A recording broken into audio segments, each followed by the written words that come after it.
Hey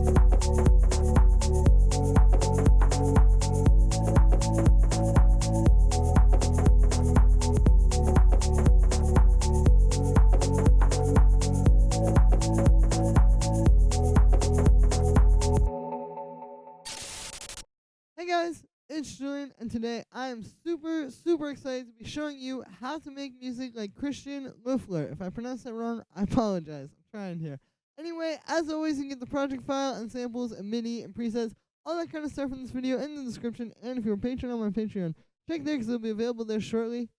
Let's get started. So, the first sound that we have here is the ARP. We're at 120 BPM, and this ARP sounds like this.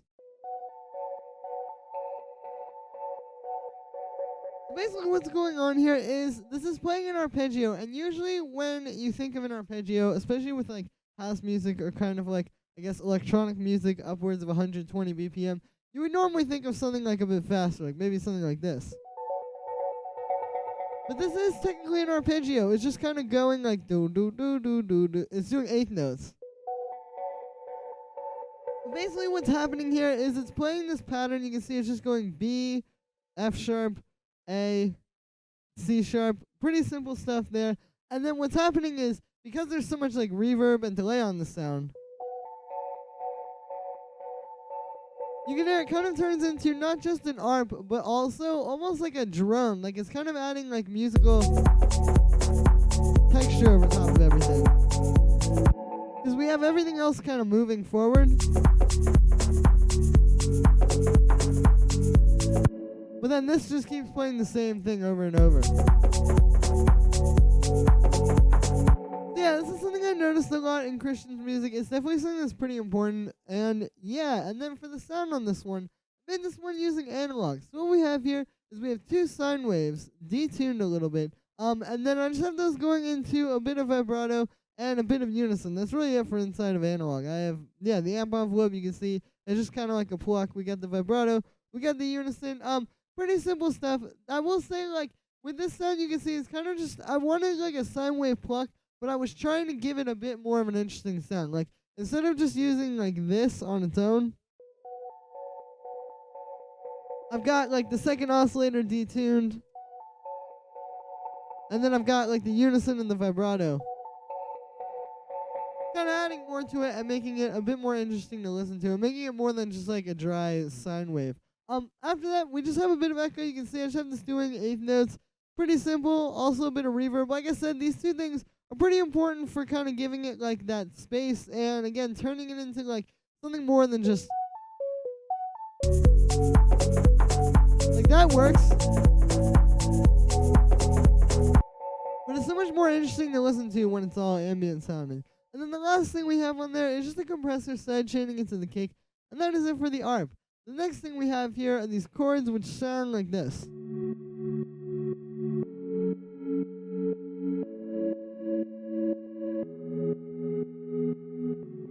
So basically you can hear these are playing the chord progression. It's just kind of going up from D to F sharp to A to E, I believe. Yeah, E. Pretty simple stuff. And then you can see what I've done here is these are all just basic major and minor chords. Just simple triads like that. I'm just taking the thirds, so the middle note, and put those up an octave. It kind of spreads the chord out a bit more. Makes it a bit more interesting to listen to. And again, it kind of just gives the sound more space. Like, we can really hear the space in between this note, and this note, and this note, versus that where it's kind of just like all a blur. So then, for the sound on this one, I made this one using operator, and this is meant to be kind of similar to, like, what I was doing with that ARP, where it's like, you know, kind of a simple sine wave sound, but I was trying to add a bit more texture to it. So that's what we have here. You can see, basically we have 3 sine waves here, just doing some FM. I've got the chorus pitches at a bunch of different settings here, and I've got the second one detuned a little bit as well. And you can see what's happening here is I have those going into a low pass. So the low pass actually isn't doing that much. It's honestly just kind of hoping to take out some of those like really bright high frequencies that you get with FM like this. Like, it's more to kind of clean it up than it is like part of the sound. The only other thing I have inside of analog here is or inside of operator here is you can see I have this LFO on the pitch, so we have this on there. and then I have it up really fast, and then we have the amount down really low. So what's happening is basically this. It's just doing like this really, really fast vibrato, and then by turning the amount down really low, you can hear it's still giving it texture and still giving it that vibrato, but it's not like, so obnoxious. And you can hear if I turn this off, it's a lot more like simple and kind of boring sounding, to be honest with you. When we add it, it gives it kind of a nice texture. So yeah, after that, just have a little bit of reverb for some space, and then we just have a compressor side chaining into the kick, and an EQ8 cutting out the low end to make room for the bass. And that is it for the chords. So the next thing that we have here is the kick, which sounds like this. And so this is pretty simple. With this one, it's more about like the type of kick. Like you can hear I have this kind of like softer, like 808 style kick. And then what's happening is, even though this kick is so soft, it's like how we mix it into the track. Like it's louder than everything else, so it fits. Like you don't always have to use like a super hard kick just to get your kick to punch through. Like you can use a softer kick like this, and if you know how to mix it and you know how to get the levels right, which in this case is just about saying, okay, I'm gonna have the kick louder than everything else, so let me turn everything else down, then it's not that hard to make something like this fit into the mix. Like I know a lot of times it can be hard to get these kind of softer or more like 808 style kicks to fit, but as you can hear, it's not really that complicated. You just have to know like what you're doing. Another thing here with this kick and making it kind of fit is tuning. You can see if I put this tuner on, I have this tuned to F sharp. So luckily this kick was pretty easy to do this with. You can see I just had to put it down one. But yeah, you definitely want to make sure your kick is tuned. Like you'll hear, that's with the bass with the kick in tune. If I just take it back to its regular tuning that it was at, you can hear it's clashing a little. So definitely like pretty important to be mindful of that. And then the only effect I have on this kick is just a bit of drum bus. So here's without it. And with it, you can hear it just gives it that little like extra bit of punch to really make it fat and make it cut through the mix. After that, we have the bass, which sounds like this. So what this is it's just playing the same chord progression as the chords up top. The only thing with this is you can see I have it playing eighth notes, so it's like do do do do do do do do do do do do do. And yeah, so with this, not really a whole lot. I mean, it's pretty simple. Again, it's just following the chord progression. I will say though, with the eighth notes, you can see I have none of them touching each other. If we make this all legato, you can hear it kind of all turns into one note. So if you make those not touch each other and just put those little spaces in there, it can make a world of difference in terms of like the articulation of the bass and making it like that kind of like eighth note pulse. For the sound on this one, I made it using operator, and what we've got going on here is actually just this pretty simple FM sound. You can see I just have 3 sine waves here. I've got the coarse pitch on the second one down an octave. And yeah, this is really simple. It's meant to just be like a sine wave bass, but hopefully what I've shown you in this video is you don't always want to just use like a sine wave. Like if you're like, oh, I want a deep bass, you don't just go and just use like a dry sine wave, but you do stuff like this, like kind of playing around with the FM, and you can hear the difference here. Like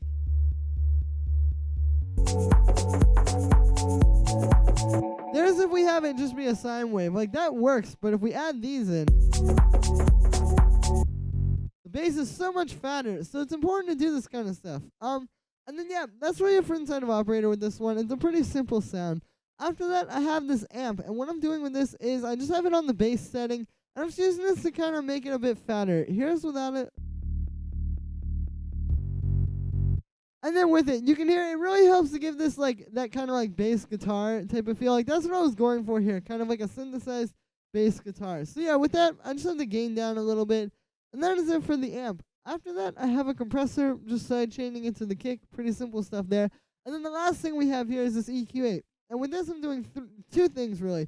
One, I'm boosting the low end just to bring out the sub a little bit more on the sound because it was a little bit weak in those ranges, like the really, really low lows. And then I'm also doing this cutting over here. So you can see I'm cutting around 100 hertz, and then I'm cutting around like 200 hertz. So what's going on here is basically the 100 hertz cut is to make room for the kick, because the kick, you can see, is really punching around 100 hertz. So if we cut out that space on the bass, it'll kind of make more room for the kick. Like if we turn that off, you can hear.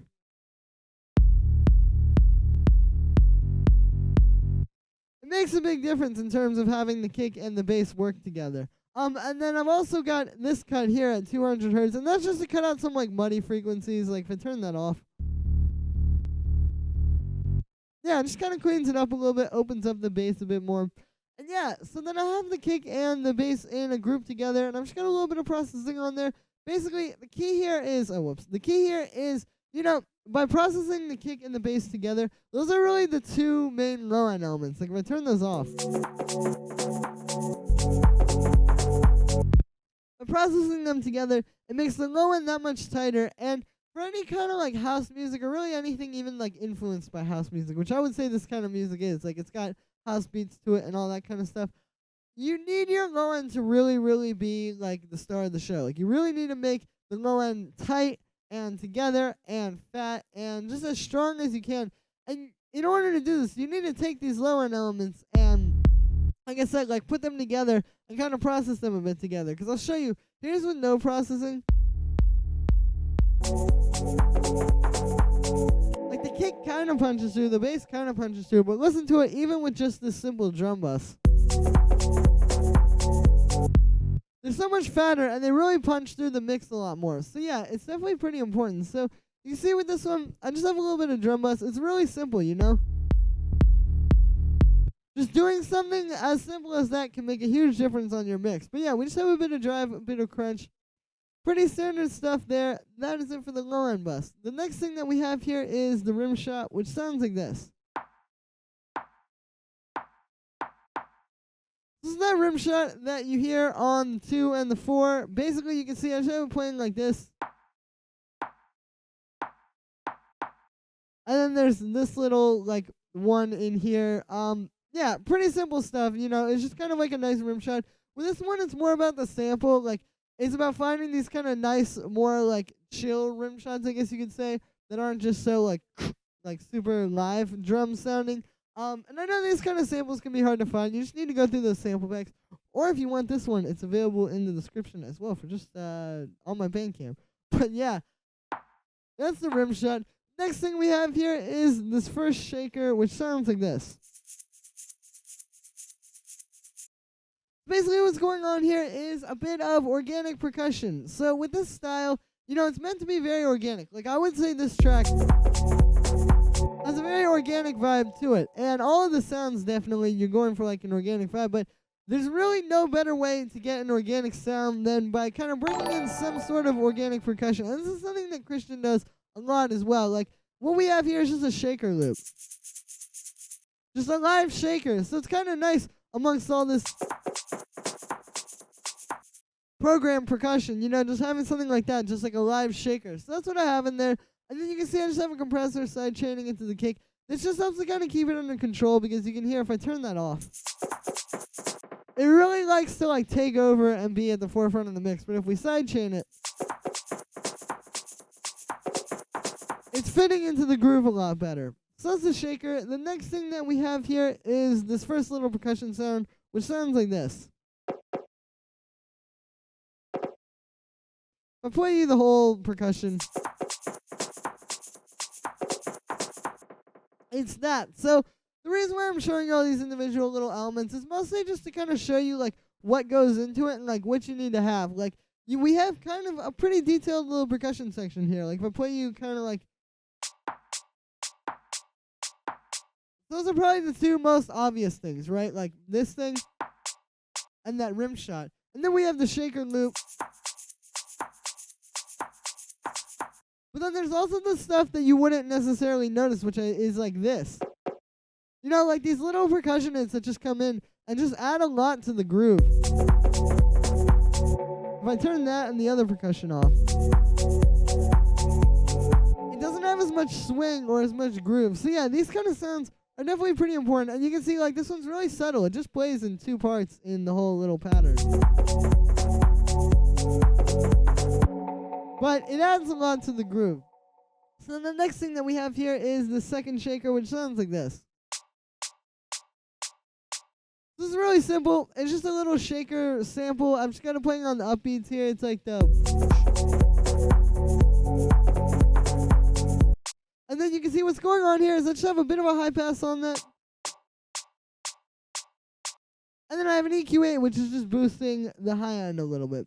Then the last percussion layer that we have here is the second little percussion sound, which sounds like this. So again, same thing, just like these little percussion sounds are really important and definitely make a difference. With this one, you can see I just have a little bit of an echo on there, so just doing eighth notes kind of adds a bit more cool, like, ambience to the percussion. And that's something I noticed Christian Loeffler doing a lot as well. So then on the percussion bus, I have all of this percussion grouped together. It's very similar to with the low end. You know, it's like you take the kick and the bass and group them together and process them, and it kind of makes it more cohesive. Same thing with the percussion. Like, here's with no group processing. And with it. So you can hear, not only is it fattening everything up and kind of bringing it more forward in the mix, but it's also just really helping to make it more cohesive. Like, by putting the same texture and the same effects on everything at once, it makes everything sound a lot more cohesive and a lot more together. So what we've got going on here is I've got a drum bus and I've got this EQ8. So the drum bus here, here's without it, and with it. So that's what's fattening everything up and kind of bringing it all forward. You can see I've got the drive up a bit, I've got the crunch up a little bit as well. And yeah, drum bus is a really, really good plug-in for fattening up your percussion. After that, we just have this EQ8, and with this, I'm just cutting out the low end. You can see some of these sounds do have a bit of low end, and that gets kind of exacerbated by the drum bus. So I just like to cut it out like that and make some room for the low end. And yeah, that is really it for the percussion bus. And that is it for everything that I have to show you in this video as well. So, as always, make sure to like this video as well as subscribe and hit that little notification bell so you get notified every time I drop a video. Also, while you're at it, let me know what you think of this video in the comments. And let me know what you want to see me do tomorrow as well. As always, you can get the project file, samples, MIDI, presets, all that kind of stuff from this video in the description on my Bandcamp. Or if you're a patron on my Patreon, check there because they'll be available shortly. Thank you so much, everybody, and I will see you tomorrow with another video.